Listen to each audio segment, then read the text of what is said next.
today I wanted to talk to you a little bit about the art principle of movement and rhythm. And sometimes they are separated into two different things. I'm grouping them together because the end result is kind of the same. So what I'd like you to do is take a look at these three different squares.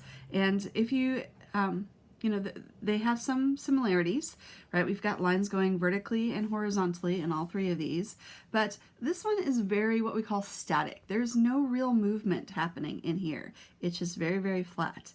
If you look at these two, however, there's a little bit more movement to them. So even though there's not this sense of something rushing, we get a sense not only of space and depth because it looks like it's bulging here and maybe a little bit concave here, but we get a sense of the movement of our eye kind of going over that bulge or going down into that little divot. And so that's what we're really talking about when we are talking about movement.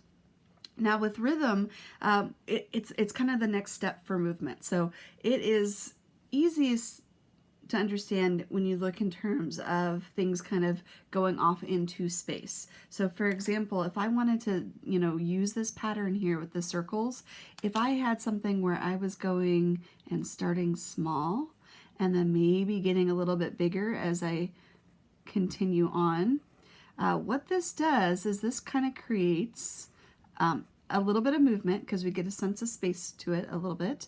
But then it's also going to be creating that rhythm because what I can do now is I've gone from like small to slightly larger, but what if I started going small again, right?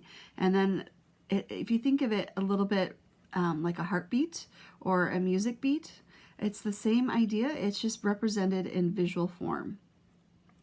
So those are kind of two things that even though with the doodles we're not looking for an end goal, we're just kind of creating without thinking too much about it, starting to, at least in the back of your head, have these art principles guiding you is going to make your overall doodle a little bit more visually engaging.